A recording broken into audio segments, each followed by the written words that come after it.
सभिनी दोस्तनि खे हक़ मौजूद GSN जी लतीफ़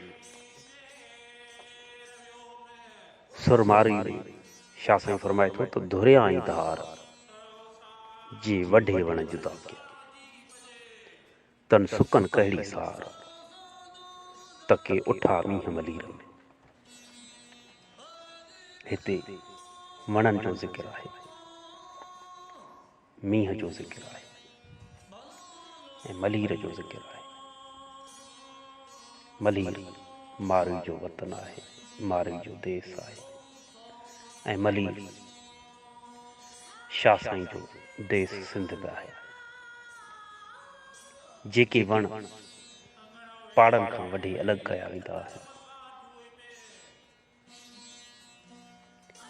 ऐं जेके वण पहाड़नि सां जुड़ियल हूंदा आहिनि।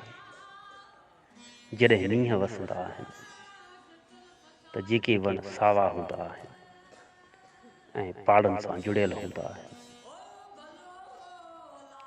त मींहं वसण खां पोइ उहे उन्हनि जा पन धोपिजी वेंदा आहिनि ऐं उन्हनि वणनि में नवां गौच फुटणु शुरू थी वेंदा आहिनि ऐं उन्हनि वणनि में नवाण ईंदी आहे। वणनि खे नओं जियापो मिलंदो आहे ऐं जेके वण पंहिंजे पहाड़नि खां कटे अलॻि कया वेंदा आहिनि, केतिरा बि मींहं वसनि उहे बेजान वण साॻी हालत में पिया हूंदा आहिनि। शाह साईं जो मिसाल रखियो आहे, मिसाल ॾिनो आहे त उन्हनि सुकल वणनि खे कहिड़ी ख़बर त के असांजे मुल्क मलीर में मींहं बि वसिया आहिनि। अॼोके दौर में असांजे सिंधी समाज में सुकल वणनि जो मिसाल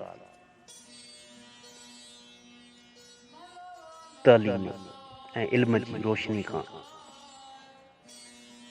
परे जेके माण्हू आहिनि, जेके अॼोके जदीद दौर में तालीम जहिड़े ज़ेवर खां महरूम आहिनि, उन्हनि जो मिसाल उन सुकल वण जी आहे ऐं जेके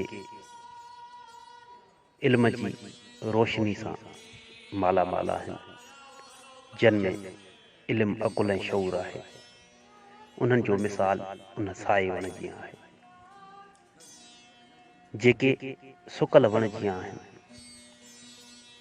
उन्हनि खे कहिड़ी ख़बर त असांजे देश, असांजे मुल्क सिंध में बि के मींहं वसिया आहिनि। मींहं जो मिसाल आहे, मींहं ख़ुशहाली जी इलामत आहे ऐं असांजे देश में जेका मदनियात आहे,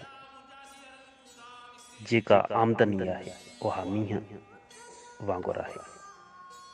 उन्हनि सुकल वणनि खे याने तालीम जहिड़े ज़ेवर खां महरूम माण्हू खे कहिड़ी ख़बर त असांजे वतन में, असांजे मुल्क में केतिरी मदनियात आहे, केतिरो पैसो आहे, केतिरो टैक्स ॾिए थो असांजो सूबो ऐं असांजा केतिरा हक़ आहिनि जेके साम्राज्य कुवतूं जन ते क़ाबिज़ आहिनि ऐं जेके चंद माण्हू आहिनि, थोरा माण्हू आहिनि, उन्हनि जो मिसाल साए वण जी आहे। तन खे ख़बर आहे त असांजे देश में केतिरियूं नेमतूं आहिनि, असांजो देश केतिरनि नेमतुनि सां मालामाल आहे। तंहिं करे ज़रूरत इन ॻाल्हि जी आहे त शाह साईं जे हिन पैगाम खे असां सम्झूं, हिन ते अमल कयूं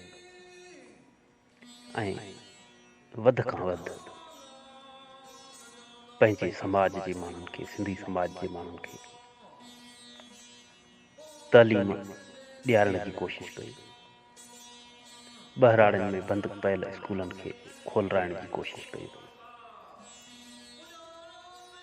जिते सरकारी स्कूल कमु नथा कनि, उते हड़ा बड़ा ख़र्च करे प्राइवेट स्कूल बि पाण खोलियो ऐं पंहिंजे देशवासियुनि खे तालीम जहिड़े ज़ेवर खां महरूम थियण खां बचायो। जॾहिं असांजे देश में इल्म जो ॾीओ रोशन थींदो त असांजे देशवासियुनि खे ख़बर पवंदी त असांजे मुल्क में केतिरियूं मदनियात आहिनि, केतिरी मिल्कियत आहे, केतिरो नाणो आहे, असांजो देश केतिरो मालामाल आहे। जॾहिं आम माण्हू इल्म जे ज़ेवर सां मालामाल थी वेंदो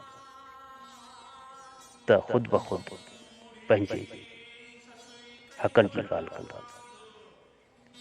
ऐं जॾहिं इज्तमाही तौरु हक़नि जी ॻाल्हि थींदी ऐं माण्हू उथी खड़ा थींदा त के बि इस्तहसाली क़ुवतूं असांजे मदनी वसीलनि ते, असांजे वतन ते घणो देरि क़ाबिज़ न रही सघंदा। अचो त शाह साईं जे पैगाम खे सम्झूं, हिक ॿिए खे सम्झायूं ऐं उन ते अमल कयूं। जिए सिंध, जिए लतीफ़, जिए लतीफ़ साईं जी ॿोली।